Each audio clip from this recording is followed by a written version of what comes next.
Ok, bonsoir à tous. Bienvenue à ce 101 sur Terraform. Alors, petite info, bon, j'ai quelques slides, mais ça va être essentiellement de la pratique. Donc, je vais vous montrer beaucoup de code. On va faire du code ensemble. Donc, si vous n'êtes pas venu pour voir du code, c'est mal parti. Je vais commencer par me présenter. Donc, je m'appelle Yannick Lorenzati. Je suis développeur et je m'intéresse à tout ce qui tourne autour du DevOps. Je travaille chez Xebia. Donc sur le côté, vous pouvez voir un petit peu toutes les technos autour desquelles je gravite, en résumé. On ne va pas rentrer dans le détail là-dessus. Pourquoi ce talk Moi, quand je suis arrivé chez Xebia, on organise énormément d'events. Pour ces events, on crée des machines. Et quand j'ai voulu organiser mon premier event, on m'a filé un truc, on m'a dit tiens, utilise ça, ça va marcher. Et effectivement, ça a marché. Et ça m'a vraiment bluffé. Terraform, c'est vraiment puissant. Et alors, Terraform avec de la WS, voilà, moi ça me fait cet effet-là. J'espère à la fin vous voir tous faire cette tête-là. Donc, on va pas rentrer dans la théorie de comment ça fonctionne, de comment c'est implémenté. On va voir en pratique qu'est-ce qu'il faut faire. Donc, en pratique, on va écrire l'infrastructure qu'on veut obtenir dans un fichier. Alors, ça ressemble un peu à du JSON en un petit peu simplifié, et avec des commentaires en plus. On va lancer Terraform sur ce fichier-là. Et Terraform, il va commencer par aller voir ce qui existe déjà. Potentiellement, on a peut-être déjà un parc de machines qui tournent. Et calculer la différence avec ce qu'on lui demande. Et donc, ça va nous permettre de ne créer que ce qui est manquant. Ensuite, on va calculer un graphe des ressources qu'on va devoir créer, donc un arbre de dépendance en fait. Ça va nous permettre de paralléliser pas mal la création. Et enfin, on va lancer la création de ces ressources. Alors, ce n'est pas Terraform qui crée vraiment les ressources. Terraform se contente d'appeler des API de là où vous avez décidé de créer vos machines. Alors, ça peut être, comme pour nous, ce sera le cas, ça peut être dans le cloud. Donc, qui gère les plus gros clouds, AWS, Google, Azure. Ça peut aussi être du VMware. Ça peut être de l'OpenStack. Il y en a d'autres, ils sont dispo sur le site de Terraform. Je ne vais pas tous les citer, il y en a de mémoire, il y en a une trentaine. Ok, donc comment on va installer Terraform? Terraform, c'est un binaire en Go qui a 0 dépendance. Vous le téléchargez, vous pouvez l'exécuter tout de suite. C'est dispo sur la plupart des plateformes, et si vraiment vous n'avez pas envie d'installer un binaire tout seul sur votre plateforme, vous pouvez aussi l'utiliser via un conteneur Docker, ça marche. Petit bémol sur Ansible. Un moment, donc je vais provisionner mes machines pendant la démo. Je vais voir l'installer des trucs dessus. Donc j'ai choisi Ansible parce que c'est un outil que je maîtrise bien, que j'ai envie quand même de vous montrer un petit peu, mais ça reste pas le sujet de notre talk, donc on va passer très très vite là-dessus. Donc Ansible, qu'est-ce que ça fait? En très très vulgarisé, parce que je sais qu'il y a des experts dans la salle. En très très vulgarisé, donc ça va permettre d'aller en SSH sur des machines et d'exécuter des actions dessus, des tasks. Donc ça prend une liste de machines, ça va exécuter des tasks dessus, nous permettre d'installer des choses. En très vulgarisé. Donc pas d'agent, simple et puissant. On me valide en plus, c'est parfait. On va parler quand même qu'on soit tous égaux sur ce qu'on va faire. Donc moi, j'ai développé une super appli microservice que j'ai mis dans un conteneur. Vous verrez, c'est magnifique. Donc on va la mettre à dispo pour que vous puissiez tous aller l'utiliser. Évidemment, comme vous êtes nombreux, on va quand même popper plusieurs machines. Du coup, qui dit plusieurs machines dit un petit load balancer. Et comme j'ai pas envie d'utiliser les URL à rallonge des load balancers d'Amazon, on va utiliser un DNS. Donc c'est parti, petit rappel, donc c'est quand même une presse orientée dev. Donc il y aura des petits raccourcis en termes de sécurité, c'est pas dans l'optique de monter une prod. Cette application-là, j'ai pas l'intention de la vendre, je la garde pour moi. Donc je vais me permettre de m'asseoir, c'est quand même plus sympa pour développer. Alors pour commencer, je vous montre ma console Amazon, hop, que je rafraîchis, donc j'ai rien. Donc j'ai mis un petit filtre sur mon nom parce que toutes les machines sont créées à mon nom. Et on y va. Alors un premier mot sur l'architecture de fichiers, on va dire, de Terraform. Donc là j'ai déjà des choses de créer. Ce qui va se passer, donc, c'est quand on va lancer Terraform sur un répertoire, en fait, il va prendre tout le répertoire courant et tous les fichiers qui seront au .tf vont être analysés. Donc il ne va pas aller dans les sous-répertoires, etc. Donc si j'avais 4 fichiers .tf dans ce répertoire-là, ils seraient tous exécutés. Donc là, en l'occurrence, j'en ai 2. On va se concentrer sur l'autre, c'est juste pour des variables, on verra plus tard. Et le premier, donc c'est là où on va faire notre code. On attaque. Première chose à faire, c'est de choisir notre provider. Donc juste pour info, j'utilise IntelliJ. Il y a un plugin qui me permet de faire du HCL, donc c'est le format de fichier HICorp Terraform, qui est plutôt pratique. Alors il n'est pas encore parfait, des fois il y a des petits bugs, mais ça permet vraiment d'aller plus vite. Ok. Donc notre provider. Donc nous on part sur AWS. Donc on voit tout de suite qu'il me met en jaune parce qu'il me manque des champs. Donc je vais voir ce qui me manque. Il me demande une région. Alors je me suis permis aussi de la copier-coller parce que ça apporte aucun intérêt que je live code le nom d'une région. Donc ça c'est vraiment du spécifique. Est-ce que tout le monde connaît AWS dans la salle? Ouais, ok. Bon, je rentre pas trop dans les détails, hein, ça c'est très bien. Donc normalement, je devrais vous mettre mon access key et ma secret key. Je vais pas la mettre parce que ça va passer sur YouTube. Du coup, il y a plusieurs autres possibilités. Ça peut être d'utiliser des variables d'environnement. Ça peut être d'utiliser un point credentials. C'est la solution que moi j'ai choisie. Donc il y a des credentials, hein, vous le savez, mais là, on les verra pas. Donc pour le provider, finalement, si j'ai pas de plus de spécificité que ça me suffit. Ensuite, je vais me rajouter une ressource, si j'arrive à taper, ouais, voilà. Donc je vais m'ajouter une clé privée, une clé publique en fait sur AWS pour pouvoir me connecter en SSH plus tard à mes machines. Donc pour ça, on a des ressources de type AWS Keeper. Je leur donne un nom. Alors ce nom-là, il apparaîtra nulle part dans Amazon. C'est vraiment un nom pour Terraform pour me permettre de faire des liens entre mes différentes ressources. Donc je l'appelle Devox. Du moment que c'est unique par ressource, ça pose pas de problème. Donc toutes mes ressources s'appelleront Devox par la suite, tant qu'elles restent uniques dans mon fichier. Donc toujours pareil, on voit ce qui me manque. Là j'ai juste besoin d'une public key. Alors, donc là la public key, il faut que je la mette en clair. Donc vraiment le contenu de la public key. Sauf que moi en fait, je me suis généré un petit fichier public key que vous voyez ici. Et j'ai pas envie de copier-coller le contenu à chaque fois. Donc premier truc qui est plutôt sympa dans Terraform, on a donc ce qui est appelé dans la doc l'interpolation, qui va nous donner accès à pas mal de choses. Ça va nous permettre de faire référence à d'autres éléments. Ça va nous donner accès à des variables et là pour le coup ça va nous donner accès à des fonctions fournies par Terraform. Et donc fonction file qui nous permet de charger le contenu d'un fichier.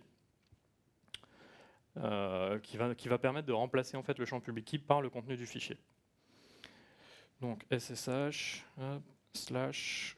/rsa key.pub parce que je sais que c'est la clé publique. Donc là j'ai rien besoin de mettre d'autre parce que Terraform peut me générer en fait tous les autres champs. Ça m'intéresse pas de remplir plus que ça. Ok. Du coup, qu'est-ce qui nous manque pour faire un premier truc plutôt bien? On va se rajouter une instance. Alors pour gagner du temps, pour moi, je me suis fait via IntelliJ des snippets de code, des live templates. Ça va me permettre de gagner du temps parce que je tape pas très vite, enfin pas forcément assez vite pour une présentation d'une demi-heure. Donc voilà le code que j'ai généré via mon snippet. Donc ce qui est important de retenir ici, donc voilà, pour une instance, on a besoin de lui dire donc l'AMI, donc le numéro de l'image. Si vous connaissez tous Amazon, je ne rentre pas dans les détails. Pareil pour le type d'instance. Je me suis mis des méta-informations, ça me permettra de suivre mes instances plus tard dans la console pour vous les montrer.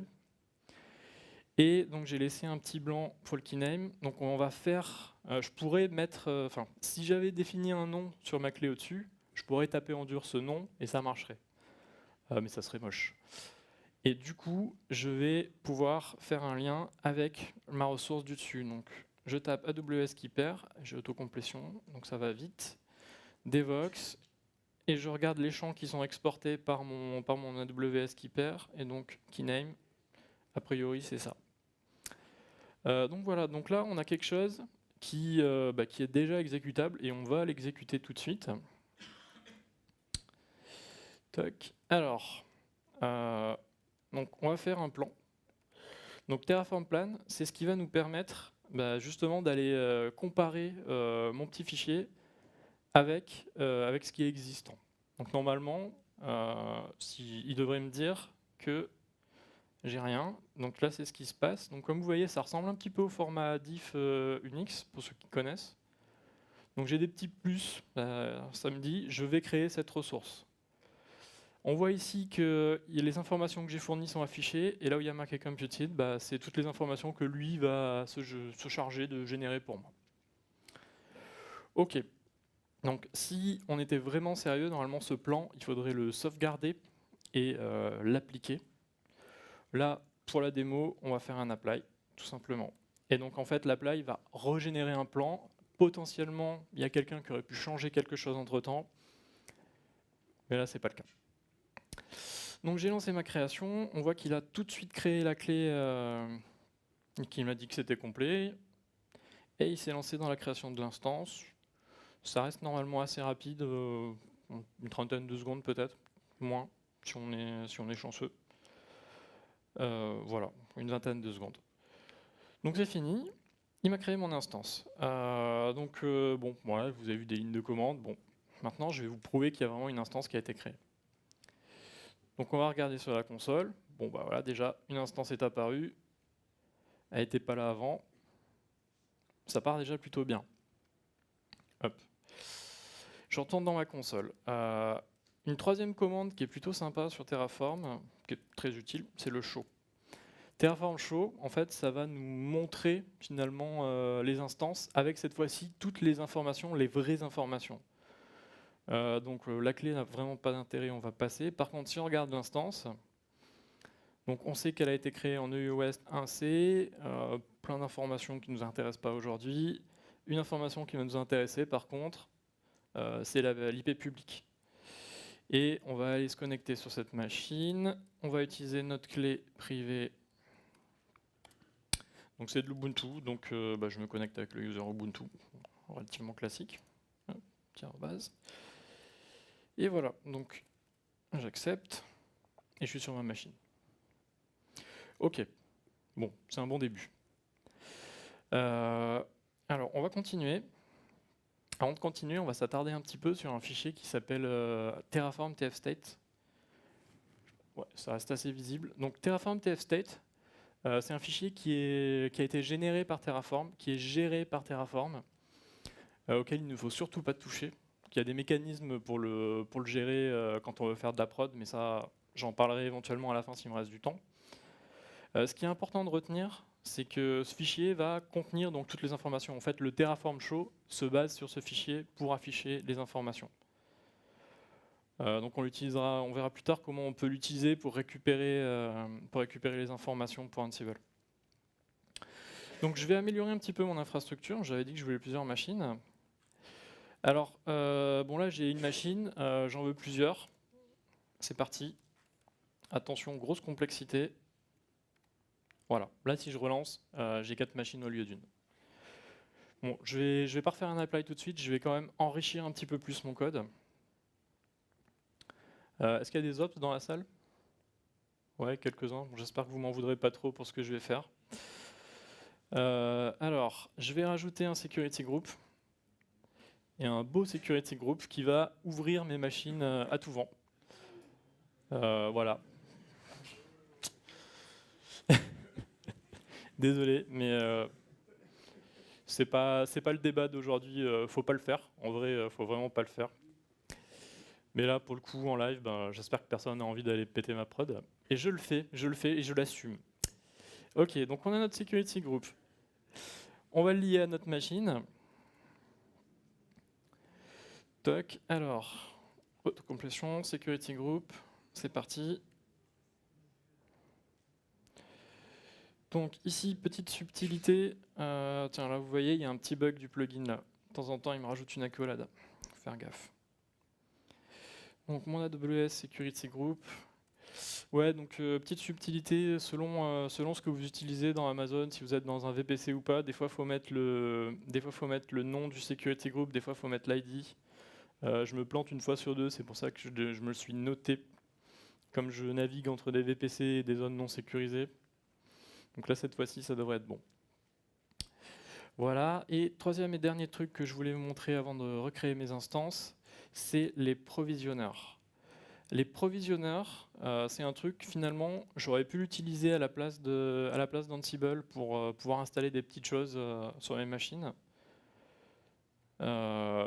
J'ai choisi de ne pas le faire parce que finalement, j'avais quand même envie de vous montrer Ansible. Je ne vais pas le taper à la main parce que c'est un peu long. Et je me suis écrit un petit truc pour aller plus vite. Juste une petite astuce, si des fois Amazon rend la main un peu trop vite et le démon SSH n'est pas tout à fait prêt à répondre. Donc moi en fait j'utilise mon provisionneur pour faire un slip 1 et lui dire t'attends, tu me rends pas la main avant que je puisse me connecter à mes machines, ça me sert à rien, je peux pas les installer si j'ai pas SSH. Voilà, donc on réutilise la méthode file pour se connecter en SSH sur la machine. Puis voilà, donc là, avec ça, ça devrait suffire pour notre infrastructure de base. Donc on va repartir sur le terminal. Je vais remonter pour que vous voyez mieux. Donc on va refaire un plan. Oups. Et donc normalement, cette fois-ci, ça devrait être un tout petit peu différent. Déjà, vous voyez les deux premières lignes. Comme vous ne les avez pas vues longtemps, je vais vous les remontrer. Pouf. Donc vous voyez les deux premières lignes là, il va interroger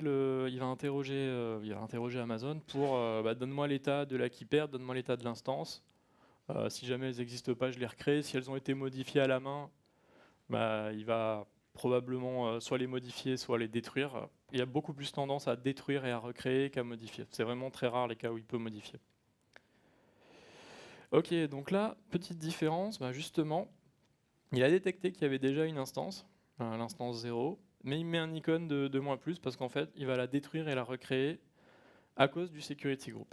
Le security group, ça va l'obliger à recréer l'instance. Alors ça, c'est pas une faiblesse de l'outil, c'est un choix. C'est vraiment un choix qu'ils ont fait de se dire non, on va pas modifier les machines parce que finalement, gérer des modifications de machines, c'est vraiment compliqué.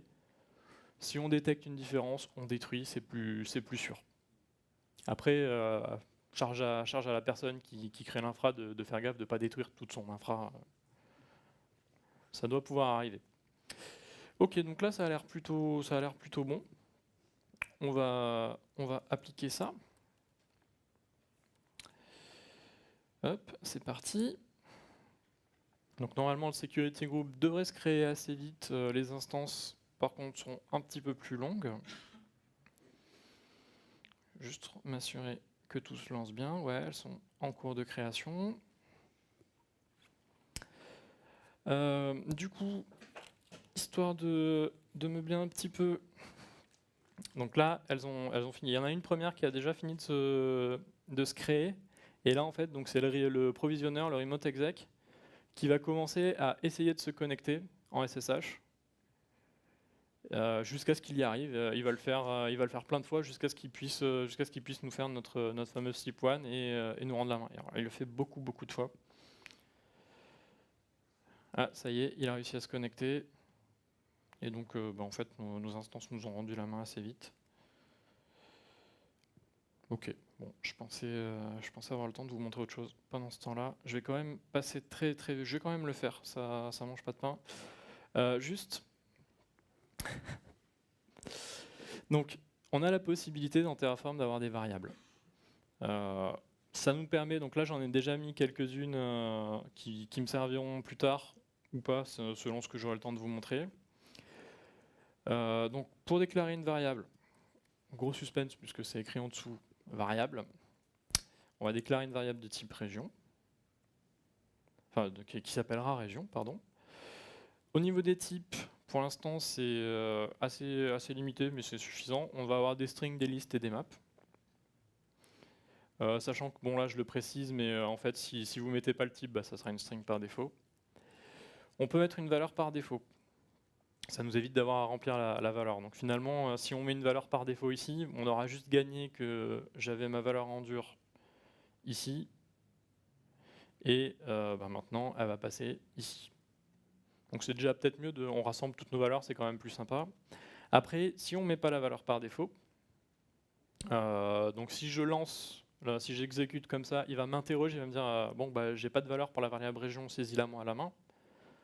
On peut aussi la lui fournir grâce à un fichier qui s'appelle Terraform Tevar.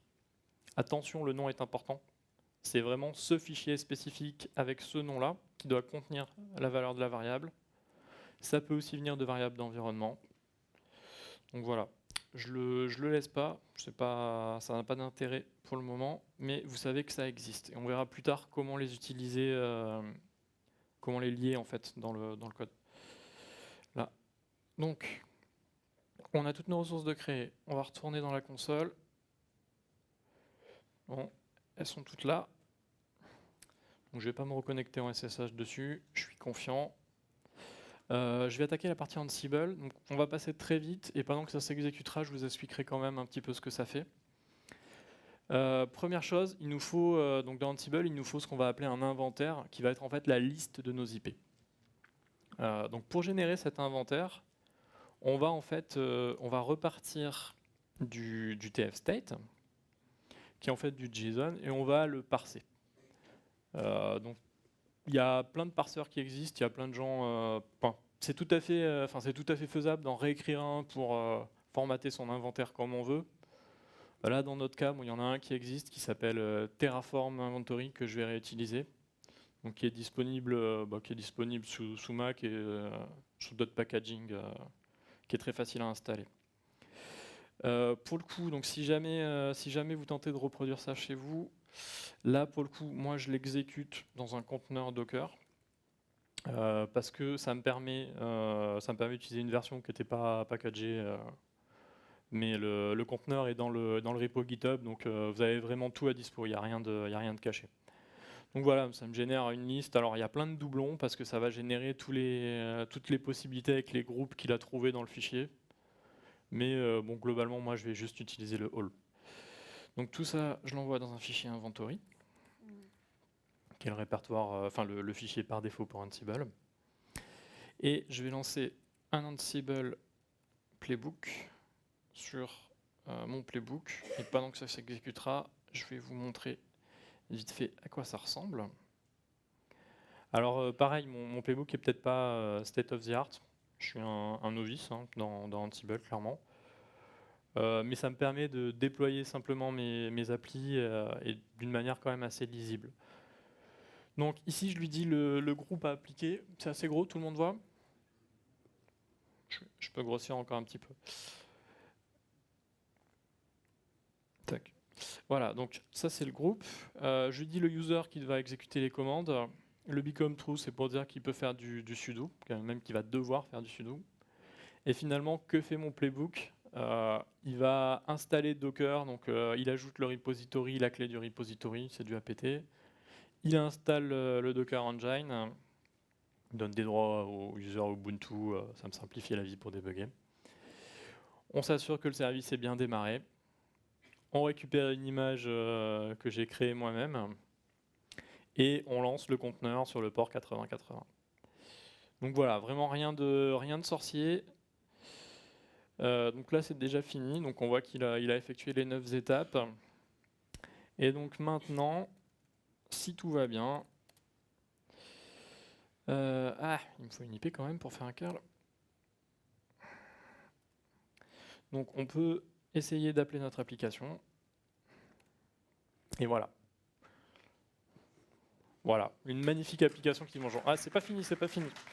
C'est pas fini, faut pas applaudir maintenant, j'ai plus que 5 minutes, j'ai pris du retard. On va essayer de continuer à avancer.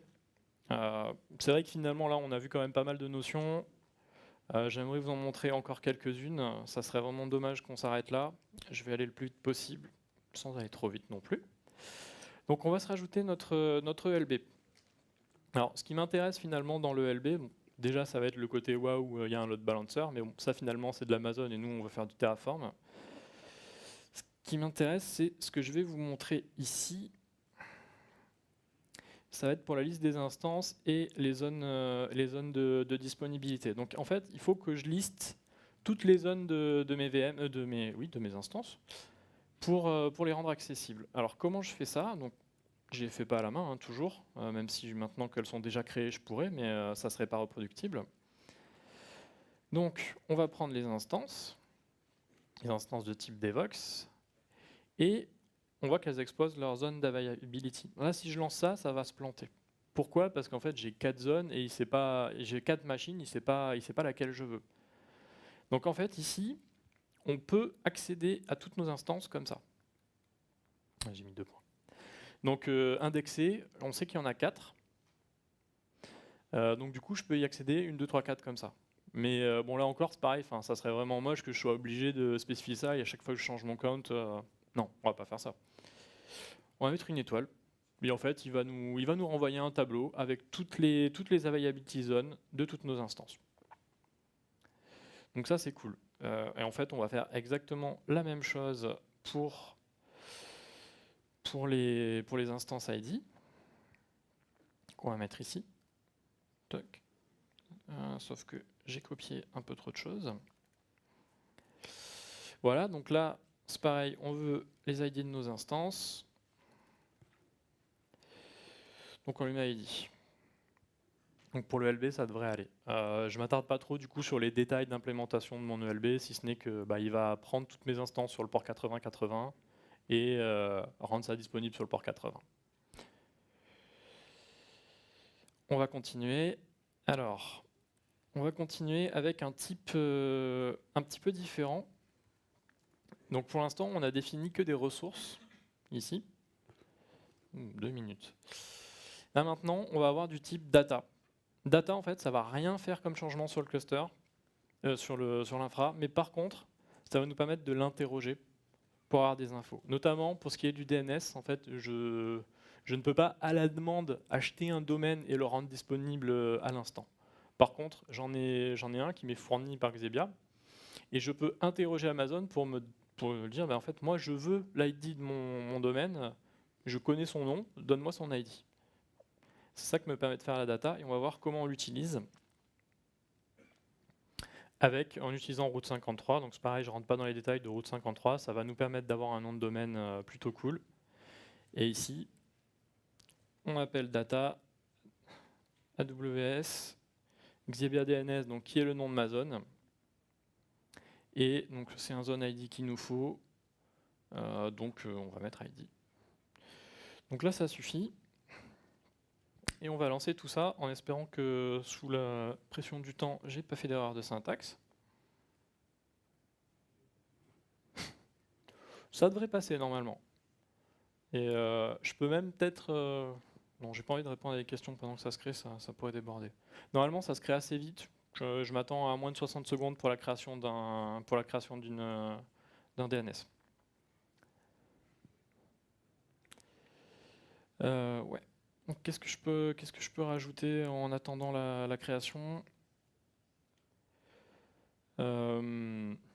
Donc on a vu les variables, on a vu les data. Donc tout ça c'est plutôt pas mal pour le dev. Une commande que j'ai pas montrée mais qui est vraiment utile, c'est le destroy, qui va nous permettre de tuer toute notre infrastructure. Ça va vous permettre de sauver votre carte bleue, enfin votre compte en banque. Et puis voilà. Ok, allez, c'est le moment de vérité. Donc on va rester dans un cal. Alors, notre truc s'appelle devox.techx.fr. Voilà, ça répond. Et ça répond sur plusieurs IP. Et voilà.